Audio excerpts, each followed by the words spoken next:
They walked right past him every single day. The janitor at the local high school. For 7 years, he mopped the same floors, cleaned the same bathrooms, and emptied the same trash cans. Not once did the teachers invite him to their lunch table. Not once did the principal ask his opinion about the school's problems. Not once did a parent thank him for creating a clean environment for their children to learn. He was invisible. And why? Because in their eyes, he wasn't valuable enough to be noticed. Sure hurts, doesn't it? But here's something that hurts even more. How many of us are just like that janitor right now? Invisible, unnoticed, passed over for opportunities, forgotten when it's time for promotions, ignored when we raise our hands with ideas. The marketplace is brutal that way. It doesn't reward need or longevity or even hard work. It rewards one thing and one thing only: value. That's our topic today, ladies and gentlemen. Becoming so valuable that you simply cannot be ignored. Now, I want you to notice something important. I didn't say appear valuable or convince others you're valuable. No, the key is actually becoming valuable. There's a world difference between the two. One is substance. The other is just show. Let me ask you a question. If your company had to cut 20 of its workforce tomorrow, would your name be safe? Or would you be sweating bullets? Your honest answer reveals everything about your current value. Here's another. If you were to leave your job today, how long would it take them to replace you? A day? A week? Would they even need to replace you at all? Or would your departure create a genuine problem they'd struggle to solve? I'm not asking these questions to make you uncomfortable. Though if you are, that's a signal worth paying attention to. I'm asking because your answers tell you exactly how the world currently measures your value. And if you don't like those answers, well, that's what we're here to change. You see, I've spent decades studying success, not just observing it from afar, but getting close enough to touch it, to smell it, to understand its DNA. And what I've discovered is that success isn't mysterious at all. It follows patterns as predictable as the seasons. And the first pattern is this. Success flows toward value like water flows downhill. It's not just a tendency. It's a law, as certain as gravity. But what exactly is value? That's where most people get confused. They think value is about what they do, their job title, their daily tasks, their to-do list. That's only partially right. Value isn't just what you do. It's what you solve, the problems you eliminate, the headaches you take away, the opportunities you create, the growth you enable. Let me give you an example. Two accountants work at the same firm. Both have the same education. Both work the same hours. Both handle the same number of clients. But one merely processes tax returns, accurately, efficiently, but just processing. The other does the same work, but also identifies tax strategies that save his clients an average of $12,000 each year. Which one do you think commands higher fees? Which one has clients lined up waiting? Which one could leave tomorrow and start their own successful practice? The difference isn't in what they do, but in the value they create. One is replaceable. The other is indispensable. And that brings us to the core principle. To become valuable, you must solve significant problems. The size of your paycheck will always be in direct proportion to the size of the problems you solve. Solve small problems, earn small rewards. Solve big problems, earn big rewards. It really is that simple. But here's the catch. You can only solve problems you're equipped to solve. And that's where personal development comes in. Not as some fluffy, feel-good exercise, but as the most practical investment you'll ever make. Every book you read, every skill you master, every relationship you build, every experience you accumulate, these aren't just activities. They're assets. They're tools that enable you to solve increasingly complex and valuable problems. Think about it. What problems could you solve today that you couldn't solve 5 years ago? If the list is short, you haven't been growing. And if you haven't been growing, you haven't been increasing your value. I know a woman who was working as a basic data entry clerk at a marketing company. She decided to teach herself data analysis in her spare time. Just simple stuff at first.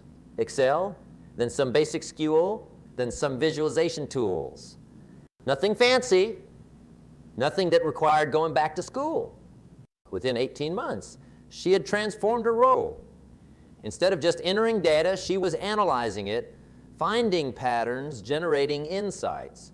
The problems she could solve grew exponentially, and so did her compensation, from $35,000 to $85,000 in under 2 years. Did she work harder? No, she worked smarter. She increased her value. But I need to tell you something that might be uncomfortable to hear. Becoming valuable isn't just about skills and knowledge.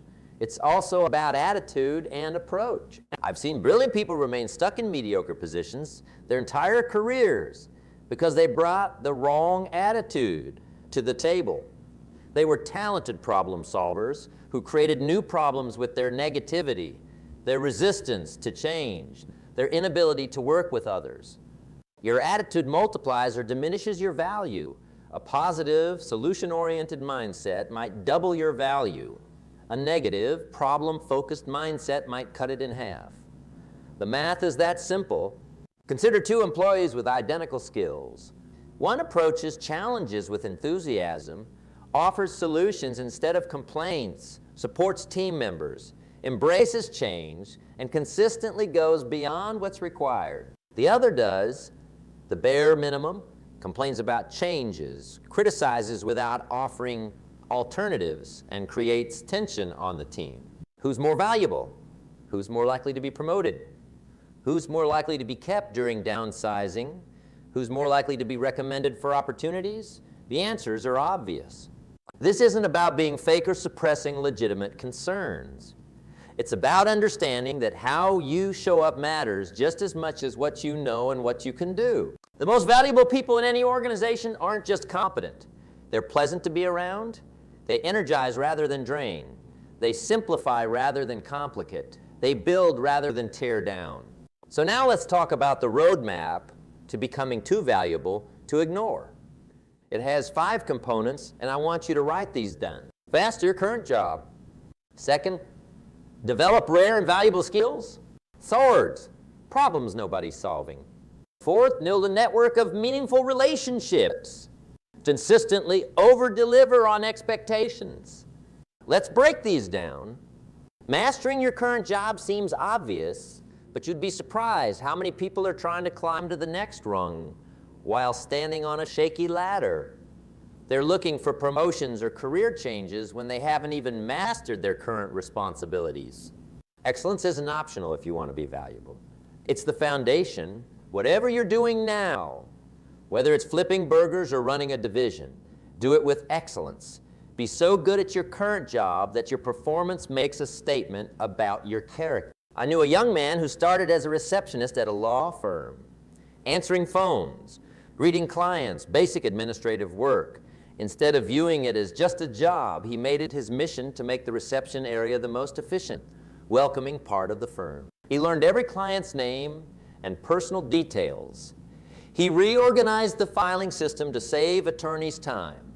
He documented common procedures so that temps could fill in seamlessly when he was sick or on vacation. Within a year, he was promoted to legal assistant, then paralegal, and eventually put through law school by the firm.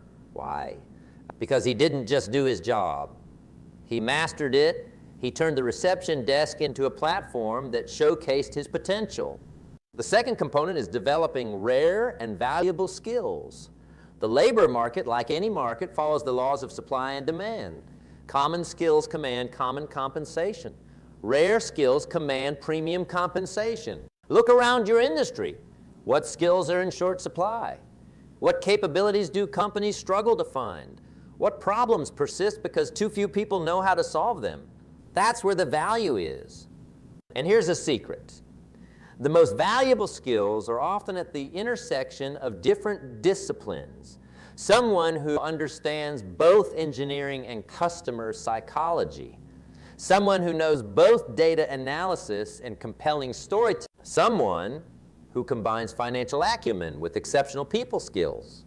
These combination skill sets are rare because most education and career paths encourage specialization, But the most valuable people are often those who build bridges between different worlds. I remember talking to a CEO about his most indispensable employee. I expected him to name a senior executive or technical wizard. Instead, he pointed to a middle manager who had an unusual combination of skills. She understood the company's technology, could translate it into clear language for customers, and had the financial acumen to structure deals that made sense. She wasn't the best programmer, the best salesperson, or the best financial analyst. But her combination of solid skills in all three areas made her irreplaceable. The third component, solving problems, nobody's solving, is where extraordinary value creation happens. In every organization, there are problems hiding in plain sight. Inefficiencies, nobody addresses. Customer needs, nobody meets. These overlooked problems are gold mines of potential value. The person who steps up to solve them doesn't just add value, they create new value where none existed before. I worked with a manufacturing company where machine downtime was accepted as an unavoidable cost of doing business. One employee, not engineer or manager, just a line worker, started tracking patterns in the breakdown. On his own initiative, he developed a preventive maintenance schedule that reduced downtime by 62. That single solution saved the company over $2 million annually. Within 18 months, he was heading a new department focused on operational efficiency with a salary that tripled his previous earnings. Now, finding these unsolved problems requires observation, curiosity, and courage. You have to open your eyes to what others have accepted. You have to ask questions others aren't asking. And you have to be willing to step outside your formal job description to pursue solutions. The fourth component is building a network of meaningful relationships. Notice I didn't say contacts or connections. I said relationships. Your value in the marketplace isn't determined solely by what you know or what you can do. It's also shaped by who knows what you can do, by who trusts you to solve their problems, by who thinks of you when opportunities arise. Some people misunderstand this and think networking is about collecting business cards or LinkedIn connections. It's not. It's about being genuinely interested in others, providing value before asking for anything, and building trust over time. The most valuable people aren't just known. They're known for something specific. They have reputations that precede them. If you need to solve X problem, talk to Y person. The fifth and final component is consistently over-delivering on expectations. This might sound simple, but it's surprisingly rare. Most people do what's expected and nothing more. They hit the targets but never exceed them. They fulfill the requirements but never surpass them. Valuable people make a habit of exceeding expectations. They don't just meet deadlines, they deliver early. They don't just solve the stated problem. They address related issues the client hadn't even identified. They don't just do their job. They continually redefine what the job could be. This approach creates a powerful compounding effect. Each time you over-deliver, you reset expectations higher. You train people to expect excellence from you. And paradoxically, this doesn't create oppressive pressure. It creates unprecedented opportunity. When you consistently give more than expected, you earn the right to ask for more than others receive. You create leverage in every negotiation. You develop a reputation that becomes a career-long asset. So those are the 5 components of becoming too valuable to ignore. Master your current job. Develop rare and valuable skills. Solve problems nobody's solving. Build a network of meaningful relationships and consistently over-deliver on expectations. But knowing the path isn't the same as walking it. Information without action is just entertainment. So how do you put this into practice? How do you transform these principles into tangible results? It starts with an honest assessment of where you stand today. On a scale of 1 to 10, how would you rate yourself on each of those 5 components? Be ruthlessly honest. This isn't about feeling good. It's about creating an accurate map of your current position. Once you know where you stand, identify the single component with the largest gap between where you are and where you need to be. That's your focus area for the next 90 days. Not forever, just the next 90 days. Why 90 days? Because it's long enough to see meaningful progress, but short enough to maintain focus. It's a sprint, not a marathon. During those 90 days, I want you to establish a daily discipline around improving that one component. Small, consistent actions compound dramatically over time. 10 focused minutes daily will outperform 5 unfocused hours once a week. Let me share something with you that changed my perspective forever. Success isn't an event. It's not a moment when suddenly everything changes. Success is a process, a gradual accumulation of right choices and disciplined habits. Think about building value like building a bank account. Every small deposit seems insignificant on its own. Put in $5 today, what difference does it make? But $5 every day for 20 years with compound interest? Now you're talking about serious wealth. Your value works the same way. Reading 10 pages of a good book today won't transform you. Reaching out to one new contact won't revolutionize your network. Exceeding expectations on one small task won't make you indispensable. But do these things consistently, day after day, year after year. The compound effect is unstoppable. Don't make that mistake. Trust the process. Embrace the compound effect of daily disciplines. Now, I want to address something important. As you increase your value, you'll encounter resistance, both external and internal. Externally, not everyone will celebrate your growth. Some colleagues may feel threatened. Some friends may subtly discourage you. Some systems may be designed to keep you exactly where you are. Internally, you'll battle doubts and fears. The voice that says you're not good enough.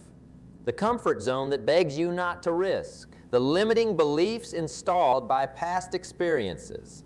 These forces of resistance are normal. In fact, they're a sign you're moving in the right direction. Growth always creates friction. The question isn't whether you'll face resistance. You will. The question is how you'll respond to it. Will you retreat to safety at the first sign of discomfort? Or will you recognize resistance as the necessary price of becoming more valuable? I've mentored thousands of people throughout my career, and I've noticed something fascinating. Those who become extraordinarily valuable don't have fewer obstacles than others. They just respond to obstacles differently. Instead of asking, why is this happening to me? They ask, what is this teaching me? Instead of saying, this is unfair, they say, this is my opportunity to demonstrate character. Instead of thinking, I can't handle this, they think, this is making me stronger. This mindset shift doesn't happen overnight. Like any valuable skill, it develops through practice. Each time you face resistance and push through it, you strengthen your capacity to overcome future challenges. Let me tell you about a factory worker I met years ago. He'd been on the manufacturing line for 14 years without a promotion. On paper, he looked stagnant. But when I talked with him, I discovered something remarkable. Every day for the past 3 years, he'd been taking online courses in process engineering. Every weekend, he volunteered to help the maintenance team understand recurring problems. Every month, he submitted thoughtful suggestions to improve efficiency. Management had ignored him for years. His coworkers mocked his efforts. His family questioned why he was wasting time studying when it wasn't leading to immediate reward. But he persisted. Day after day, he increased his value. Not because anyone noticed, but because he was playing the long game. Then the company was acquired. The new owners came in to evaluate operations and quickly realized this ordinary line worker understood the production process better than most engineers. Within 6 months, he was managing the department. Within 2 years, he was directing operations for 3 facilities. Was he lucky? Did he just happen to be in the right place at the right time? Absolutely not. He created his luck by becoming too valuable to ignore. When opportunity arrived, as it always does, eventually he was prepared to seize it. This brings me to another crucial point. Timing Many people overestimate what they can accomplish in a year and vastly underestimate what they can achieve in 5 years. Building extraordinary value rarely follows a linear progression. It often looks like nothing is happening. Nothing is happening. Then everything happens at once. The key is to keep building value during those seemingly follow periods when there's no external validation. The seeds of your future success are planted in the soil of today's disciplined actions. I want you to imagine something with me. Imagine it's exactly 1 year from today. You've spent the past 365 days deliberately increasing your value across all 5 components we discussed. You've mastered your current responsibilities so thoroughly that you make them look easy. You've developed skills at valuable intersections that few others in your field possess. You've solved persistent problems that everyone else accepted. It's just the way things are. You've built genuine relationships with key people in your industry or organization. You've consistently exceeded expectations until excellence has become your personal standard. How different would your professional life be? How much more would you be earning? What new opportunities would be opening for you? How differently would people treat you? The answers to these questions reveal the cost of remaining as you are. They quantify what you lose by not increasing your value. And that brings me to a sobering truth. There's no neutral ground here. In today's rapidly changing economy, you're either increasing your value or watching it depreciate. Standing still is actually moving backward as the world advances around you. Think about skills that were valuable just 10 years ago that have been automated or outsourced today. Think about companies that dominated their industries only to become obsolete because they failed to evolve. The same forces that disrupt industries and organizations also apply to individuals. Your knowledge, skills, and capabilities have a shelf life. They're either appreciating or depreciating assets. This isn't meant to create anxiety. It's meant to inspire urgency, a healthy recognition that today matters, that this week matters, that the choices you make right now are shaping your future market value. Every day, you're creating your future autobiography. You're writing your professional story with each decision, each habit, each action or inaction. Will that story be one of increasing value, expanding opportunity, and growing impact? Or will it be a tale of stagnation, unfulfilled potential, and gradual irrelevance? The choice is yours, and it's a choice you make not once but daily. I've spent decades studying the difference between those who thrive and those who merely survive in their careers. The distinguishing factor isn't intelligence, credentials, or even natural talent. It's their commitment to continually increasing their value regardless of external recognition or immediate reward. The most successful people I've ever met share one characteristic. They're in constant state of growth. They're always learning, always developing, always expanding their capabilities. Not sporadically, not when it's convenient, but as a fundamental way of life. And that's the invitation before you today. Not just to understand these principles intellectually, but to embed them into your daily existence. To make the pursuit of greater value as natural as breathing. So let me ask you directly, what single action will you take today to increase your value? Not tomorrow, not next week, not when things calm down or when the timing is better. Today, will you master a specific aspect of your current job that you've been doing adequately, but not excellently? Will you begin developing a valuable skill at the intersection of different domains? Will you identify and start solving a problem that everyone else is ignoring? Will you strengthen a key relationship by providing unexpected value?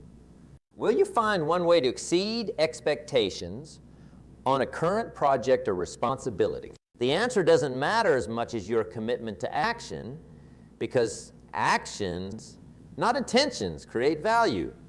Let's talk about another dimension of value that's often overlooked. Your ability to communicate your value effectively. Many people make the mistake of thinking that great work speaks for itself. It doesn't. Value that isn't communicated often goes unrecognized. This isn't about bragging or self-promotion in an obnoxious way. It's about learning to articulate the problems you solve and the results you create in clear, compelling terms. It's about making your value visible without diminishing yourself in the process. Think about it. How many talented people do you know who are chronically undervalued? They work hard, they solve problems, they deliver quality. Yet they're overlooked for opportunities, underpaid for their contributions, and underutilized by their organizations. In many cases, the missing piece isn't value creation, but value, communication. They haven't learned how to frame their contributions in terms that matter to decision makers. Simple framework I want you to remember. Results, not at activities. When you communicate your value, focus on outcomes, not inputs. Don't talk about how hard you worked or how many hours you put in. Talk about problem solved, efficiency gained, revenue increased, costs reduced, customers satisfied. A weak value statement sounds like this. I worked really hard on the Johnson account, putting in lots of extra hours and attending every meeting. A strong value statement sounds like this.